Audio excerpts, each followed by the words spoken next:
housekeeping. I have practically finished 2 parts of freelancing that came in. One needs an edit and a little bit of a rejig. The other one's waiting on some feedback, and I've landed another bit that's non-gaming related, so I can't really say much about that, because I keep my various spheres somewhat separated. After that, I think I'm finding it hard working for other people again, because I end up feeling overly obligated, which is quite stressful.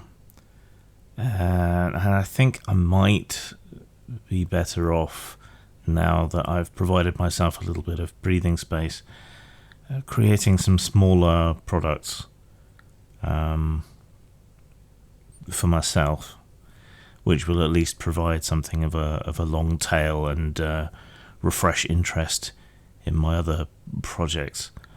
I'm also helping the OGGM with something which will probably end up being sold through my site. So there's that as well. That's kind of in between, I guess.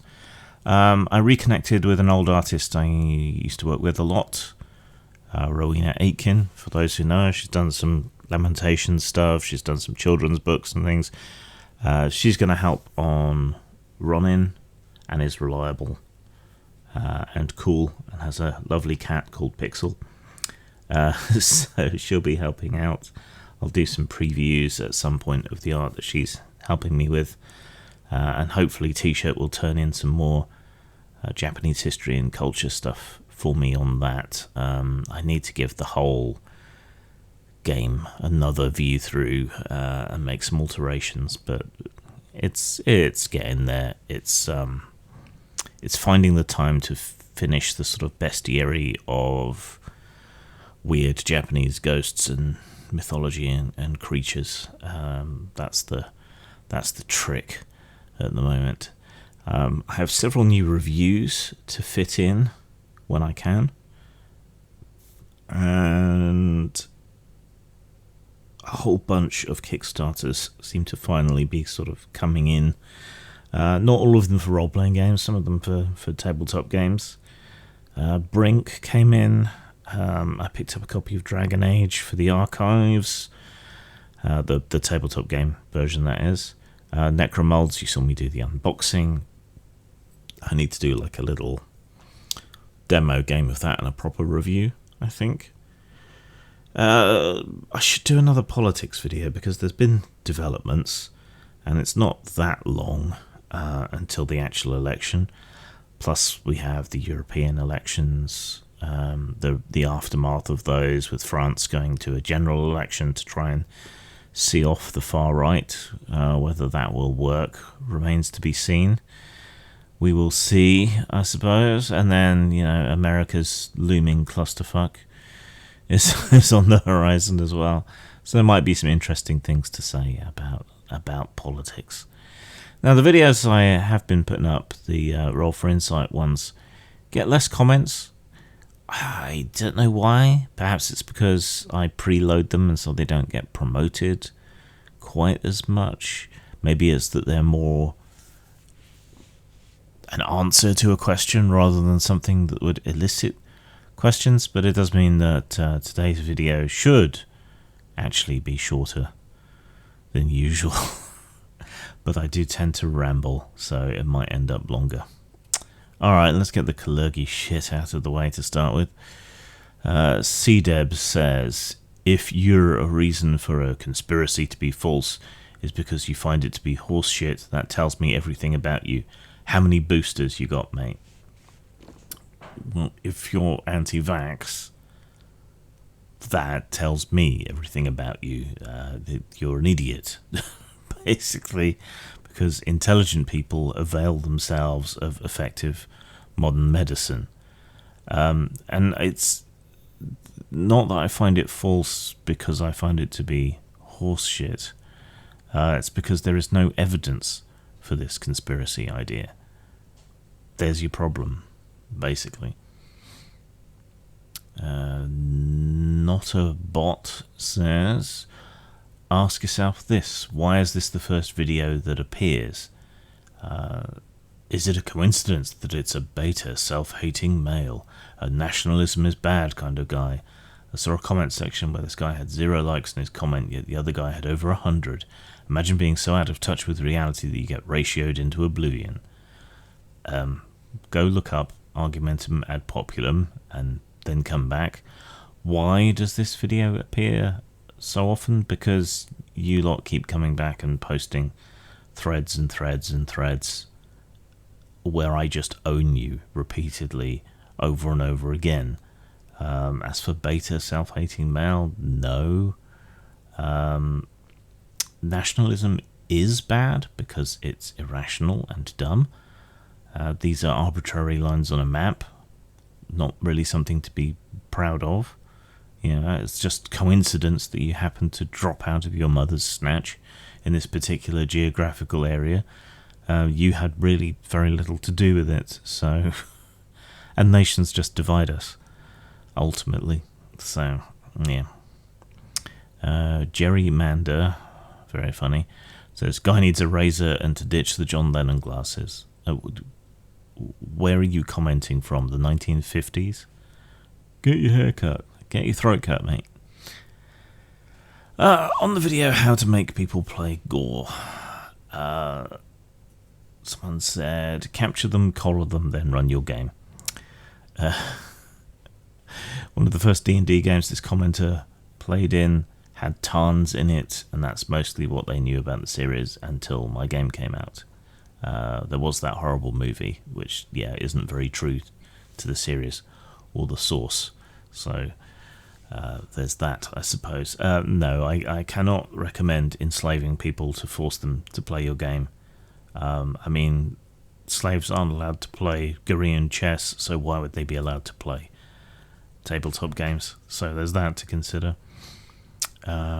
Smiler with a Gun says, related question, how far did you get with the Gore series? I see it's 38 books deep with the latest release this last April.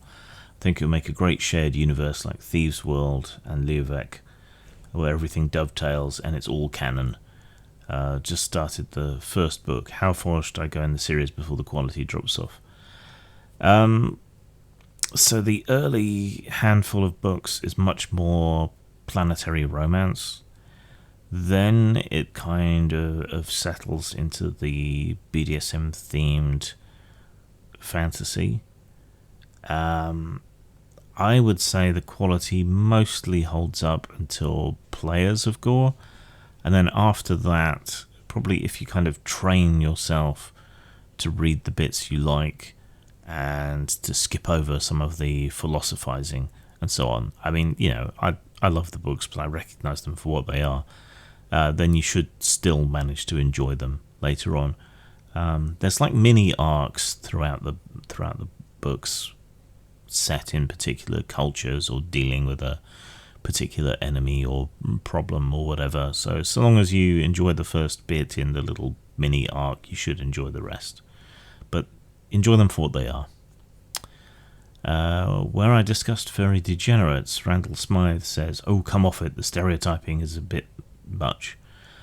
Your bloke has been unfairly dealt bad hands by too many in the world. I wish you'd be more sympathetic to one of the most maligned fandoms out there. I saw you streamed Iron Claw, but even that had the obvious low-hanging fruit. I respect if you aren't a fan, but not all are Doug.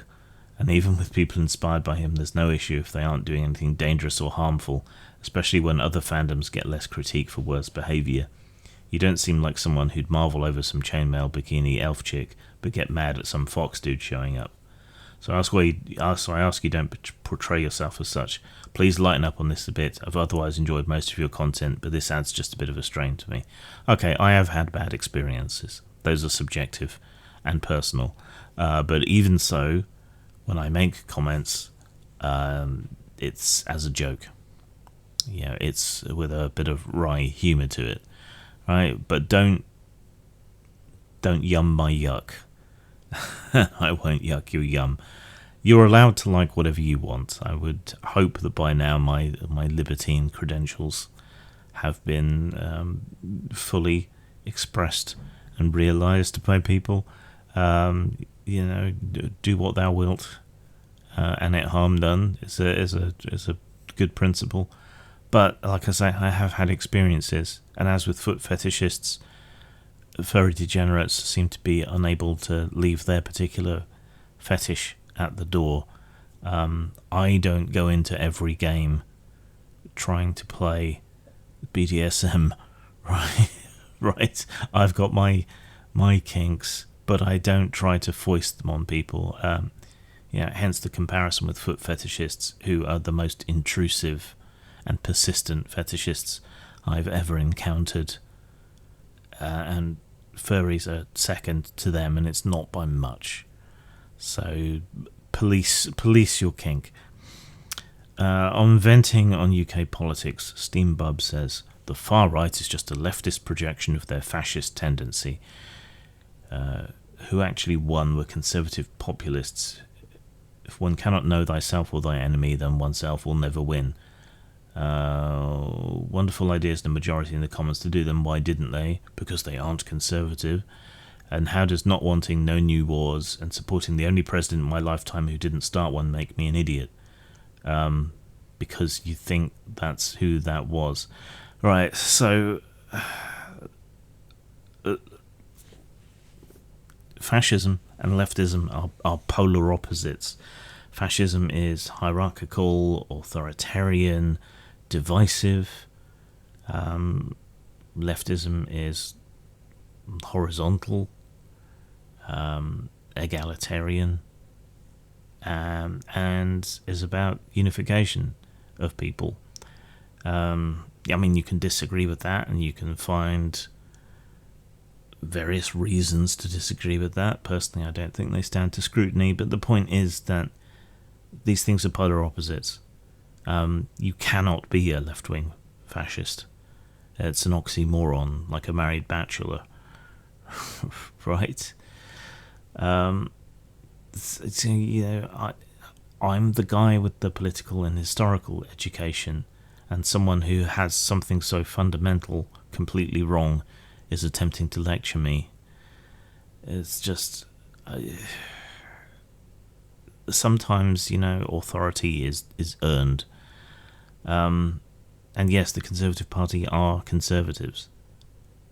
Not just because of the name, but because of their policies and the things that they do, and their hatred of minorities and their attempts to screw over the disabled and the LGBT community and foreigners.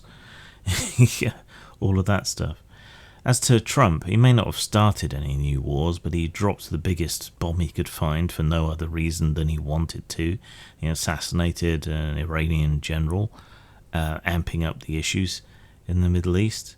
You're an idiot because you are supporting someone who runs on petulance and revenge, who blew a multi-trillion-dollar hole in the US economy, when those chickens are going to come home to roost, who mishandled COVID, who is a drooling idiot who actually shows signs of dementia, unlike Biden, who is too old, but at least he's not malicious, evil, and senile. What do you want me to say here? I quote unquote defended Trump in the previous election where he got elected as not being a fascist. Don't be ridiculous, because people can be awful without being fascists. This time around, I'm not so sure, because he runs on petulance and revenge, and because he won't have so many good, useful people around him this time to stop him. He will surround himself with sycophants. I don't know what is going on in America that makes this drooling idiot criminal seem so appealing. Something seems to be fundamentally broken, but he's not the guy to fix it. He will just exploit the issues in the system to dick everyone over and to enrich himself. Why are you so vulnerable to con men? I don't know, but then you can look at mainland Europe as well, and how the far right has gotten so much traction, largely because the left has abdicated the field and practically disappeared, being replaced by these weird pseudo-progressive people who just alienate everyone. There are lessons to be learned in effective activism and so on, which unfortunately I feel like we're not going to learn in time, rather like the climate crisis. But there you go. See you all in the week. Zang. A problem for every games master has always been coming up with adventure ideas. For years now, Postmortem Studios has been helping out with the 100 Adventure Seeds line. These provide adventure ideas for all genres, and you can get them at RPG Now or lulu.com.